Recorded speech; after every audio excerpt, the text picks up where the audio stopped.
Lynn is out for possibly 2 months. The great Zack Collins experiment is finally over, and the Sox are set to square off against Detroit on Friday. Baseball is almost back. You are Locked On White Sox, your daily Chicago White Sox podcast. Part of the Locked On Podcast Network, your team every day.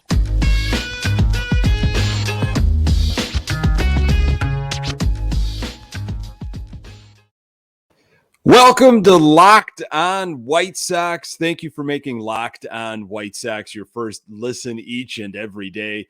We're free and available on all platforms. Follow us on Twitter and Instagram at Locked On Sox. Also, subscribe to our YouTube channel. Just search Locked On White Sox. Hey, I'm your host, Nick Morawski, a lifelong die-hard Chicago White Sox fan, recording just blocks from the ballpark in Bridgeport. You can find me on Twitter at Nick_GGTB. Really appreciate you letting me steal some of your time to talk White Sox. Locked On White Sox is part of the Locked On Podcast Network, your team every day. I am consuming so much Sox content, and I cannot wait for opening day and the home opener just around the corner. And I want to pass along my passion to you. We're going to be talking about the upcoming regular season schedule and some thoughts on the roster, the Zack Collins trade, of course. But first, let's get into the state of the Sox, and let's start talking about pitching. Spring training, folks, is in the books. Got a few days off here before opening day in Detroit at 12 p.m. Central. This is the time of year that I'm tracking the weather, especially when the Sox go out of town. And for opening day on Friday, looking 49 degrees with rain in Detroit. Saturday and Sunday do look dry. Hopefully that forecast changes. Spring training in the books, as we mentioned. Sox finished 9-10. Giolito has been named the opening day starter. Johnny Cueto signed to a minor league deal. We'll talk a little bit about that in just a moment. The big news, though, is Lynn, the big man, 6'5", 270, has a slight tear in a tendon by his knee. Sox estimate he will be back throwing off a mound in maybe 4 weeks, and then we'll need to build up. So we're thinking maybe about 8 weeks until we see him, perhaps mid-May. Lance is getting a procedure done in Chicago this week. This is a big deal. This is a huge deal. And for me, pitching is something that carried the 2021 White Sox. Pitching was going to be a definite highlight on this stacked team. And for Lynn to go down, we're going to talk where those innings are going to come from. But let's go a little bit back to 2021. Lynn, who's 34, was traded to the Sox prior to the 2021 season. He recorded an 11-6 record with 2.69 ERA last year, and it earned him his second All-Star nod. He started 28 games for the Sox, through 157 innings, had 176 strikeouts to only 45 walks. Now, of those 28 games that he started, there were 13 quality starts. Just to put things in perspective, the high watermark in the American League was 23 quality starts, and that was from a guy named Robbie Ray, who just happened to be a free agent this past off season. More on him maybe in a little bit. Lynn did spend some time on the IL last season due to right knee inflammation, the same knee that he is having a procedure done on. You can kind of take this with a grain of salt, I guess. But about a month ago, when spring training was starting, maybe 3.5 weeks ago or so, a lot of talk on Giolito coming into camp, added a bunch of muscle and Everybody feels, they're in their greatest shape at the beginning of spring training, and you get to a sense of, what people have been up to perhaps in the off season. And some questions were asked to Lance Lynn about conditioning, and he's a big frame guy, he's a big dude, and he said he's never been a fan of conditioning. He doesn't see any need to get into perfect shape beyond his live throwing every week. He even said, this is a quote, no, I'm not big on conditioning ever. He said, do you have to run across home plate to get anybody out? Once we start doing that, I'm done. And that was, tongue in cheek, but I think there's some truth and comedy there with Lynn. He truly, he might not be a conditioning guy, and it's just like, a fan of this team for so long, that has followed the pitching woes of the Chicago White Sox. And to finally have a rotation here in 2021, maybe not perfect. I'm sorry, in 2022, maybe not perfect, but a rotation that is going to be tops in the American League. And when you hear a guy like Lance Lynn talk about, his lack of conditioning, I mean, it just, it kind of gets the gears going a little bit. I mean, who am I to say how he should or should not be doing things? But when you have now this knee problem that, comes up, this right knee for the second time, you start getting concerned. How are you taking care of yourself? And the Sox pitching, I mean, they carried this team for a majority of the season. We had so many offensive problems and guys going down, guys that we thought we were going to get a lot of firepower from, and the pitching stepped up. In terms of just starting pitching and overall production, the White Sox were number one in all of the American League in 2021 and ranked fourth in all of baseball.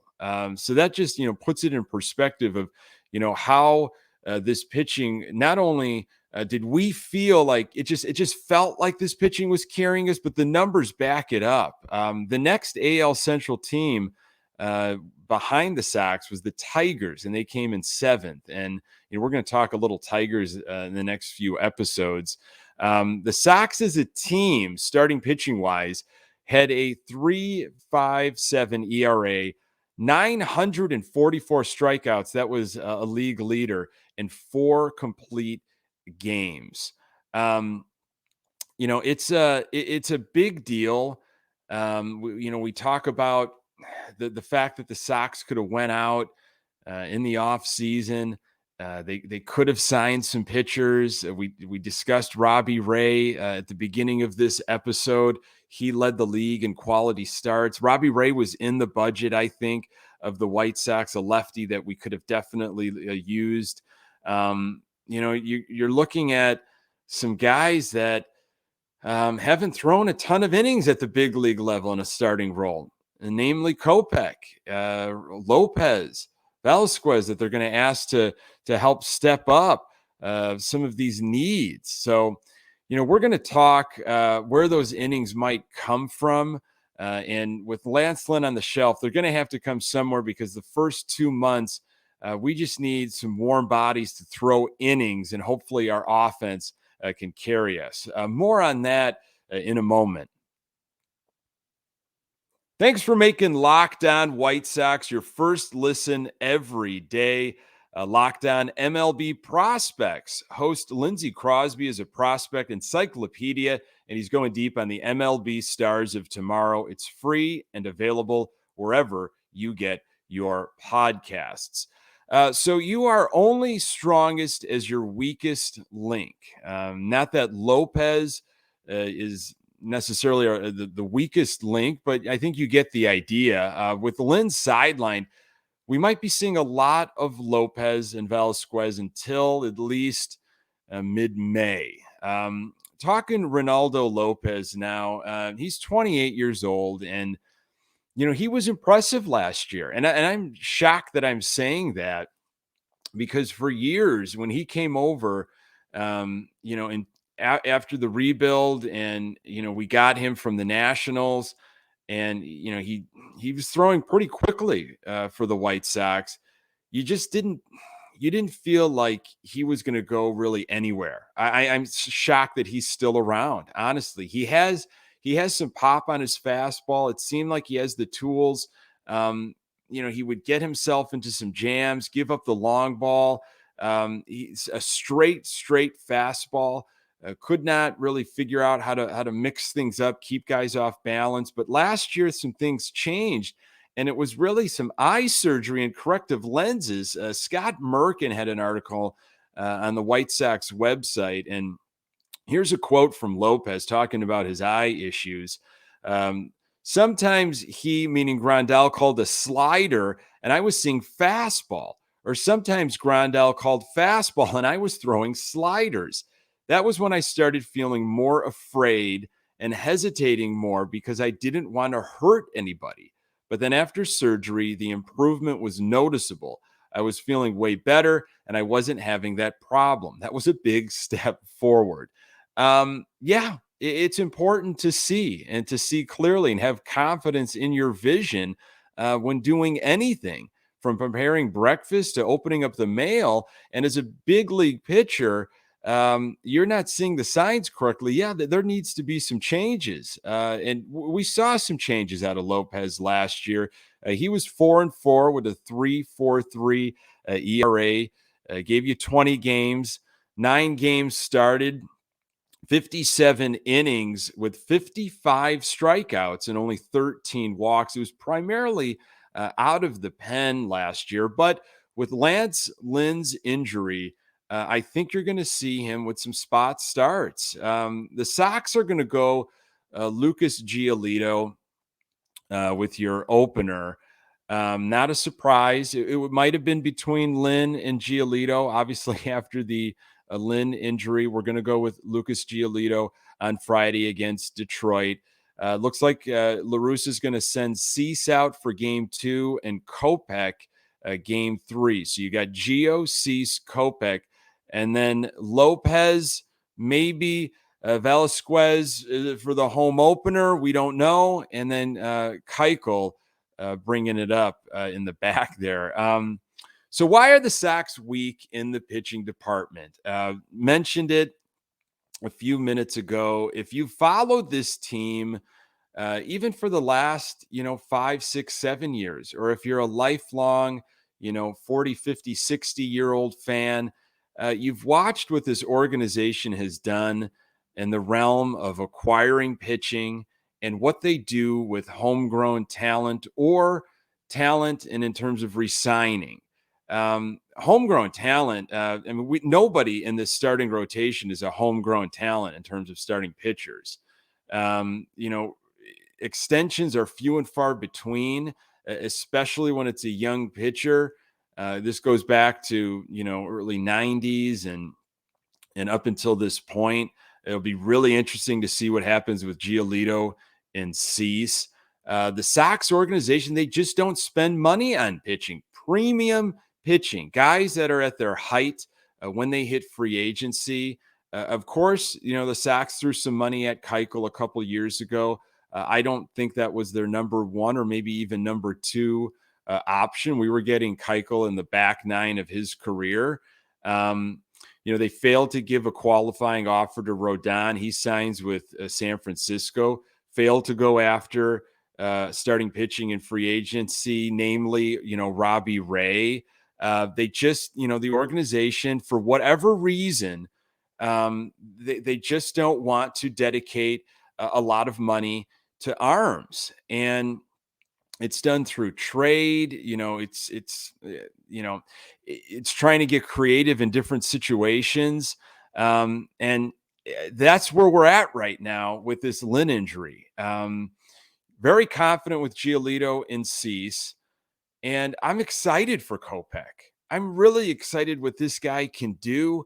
You think about, he came over to the Sox organization with Moncada in that sale deal in the fall of 2016.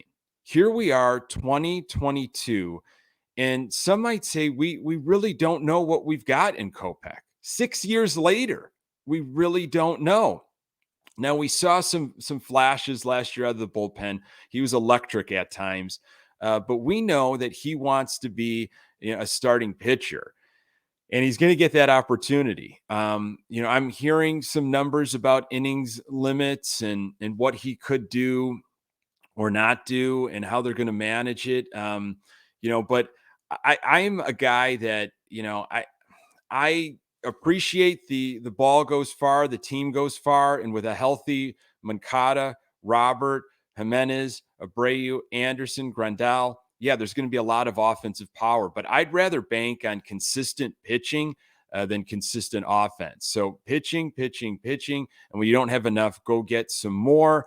The Sox did. They went after Johnny Cueto, which is a classic bargain bin move by the Sox. He's 35 years old, and he's going to gobble up some innings. We'll see.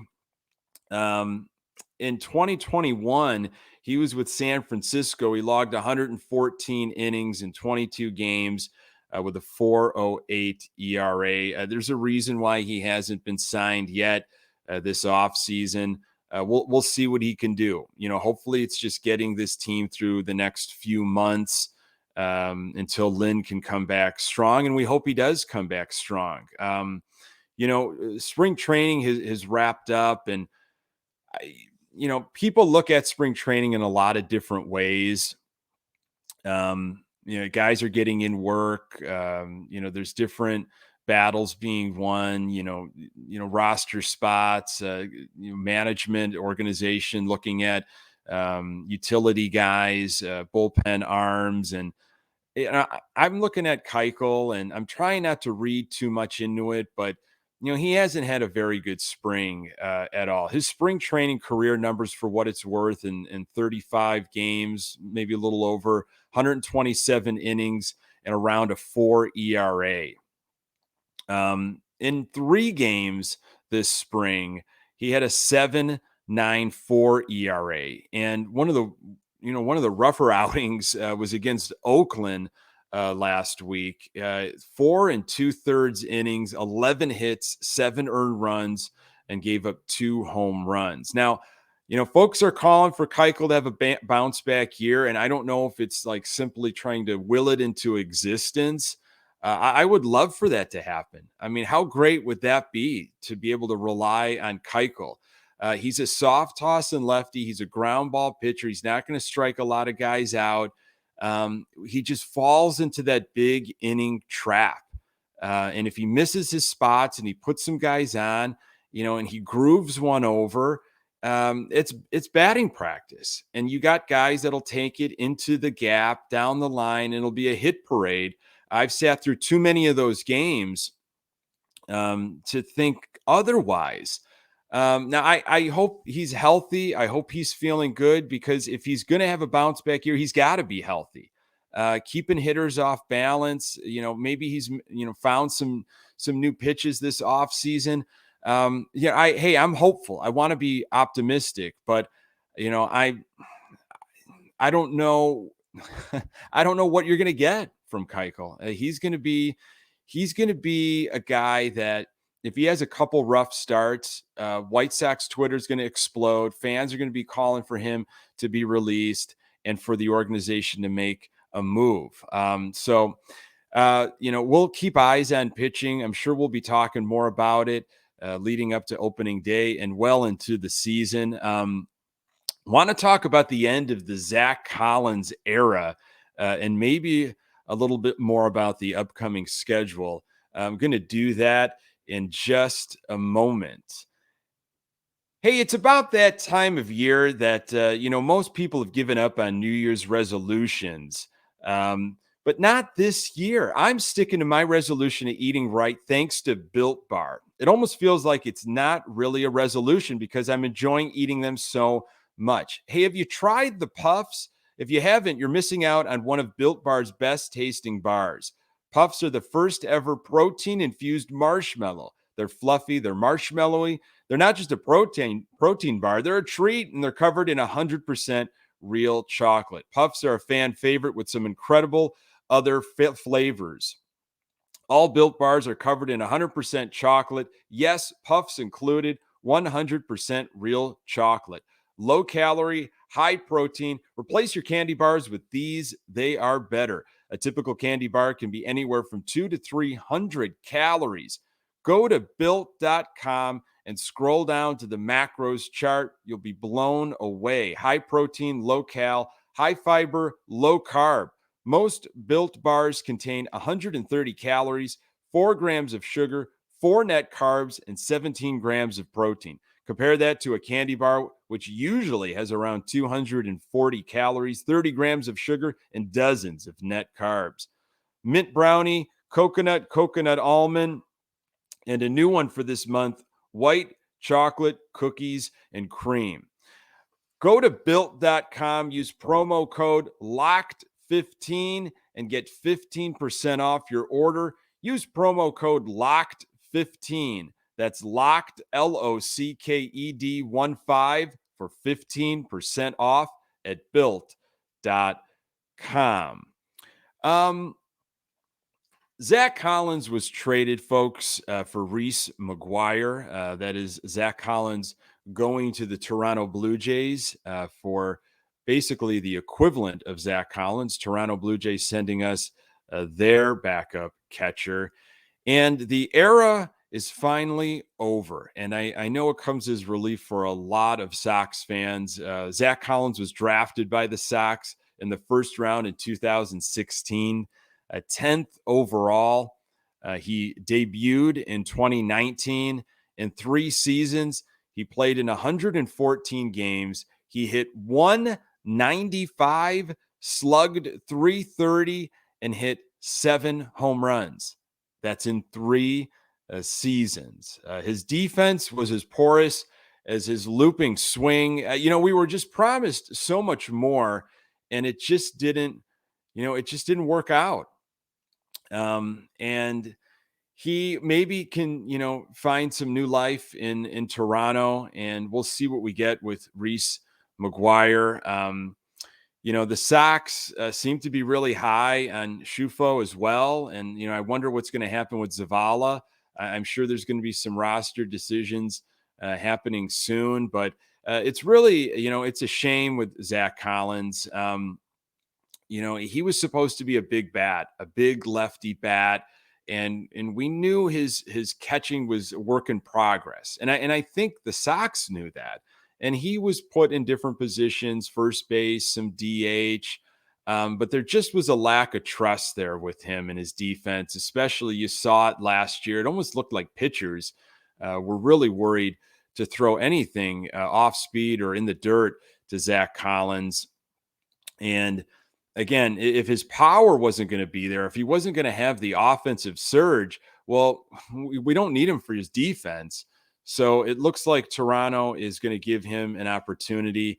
And, again, we'll see how this backup catcher battle unfolds for the Chicago White Sox. It was something that I was hoping, and I know a lot of other folks were hoping that the Sox addressed in the offseason, and shipping Collins away for Reese McGuire is the result of it. So opening day is Friday, and got 3 in Detroit to start things off before an off day.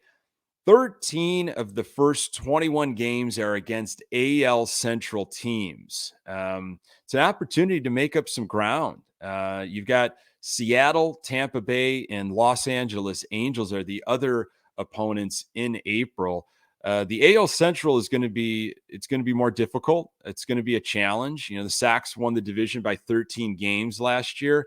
I don't quite see that happening. I think it's going to be closer. And for a lot of folks, they're happy with that. I think they want a bit of a challenge for the Sox going into the postseason. And, you've seen what Detroit has done in Minnesota, but I think Detroit especially, it'll be an interesting series. These games count as much as they do in September. It's a bummer not to have Tim Anderson the first 2 games, but 13 of 21 against the AL Central. It's one of the only months. I think there are 2 months throughout this season where we play all of the other AL Central teams, and April just happens to be one of those months. So, try to make up some ground immediately. Get a jump on things in April. And, it's the Midwest. The weather isn't going to be very good. So if you can steal some games, because, everybody's going to be rocking and rolling in June and July and August when the weather's nice. And that's where the pitching, man, that's where the pitching comes into play in my mind in April and some of these cold, dreary months. Want you to please follow us on Twitter at Locked On Sox. You can follow me at Nick_GG TB. Really appreciate you letting me steal some of your time to talk White Sox. We want to thank you for making Locked On White Sox your first listen every day. Now make your second listen Locked On MLB with Paul Francis Sullivan. You could call him Sully. He brings you his unique perspective on the major leagues past and present. It's free and available wherever you get your podcasts. Coming up on tomorrow's episode, I'll wrap up the spring and look at some of the roster decisions and maybe even start making some predictions as we kind of get into opening day on Friday. You're not going to want to miss out on some of that. I am Nick Morawski. I am so happy to be with you talking Sox on a daily basis. Thank you for making Locked On White Sox your first listen each and every day. Until next time, go Sox.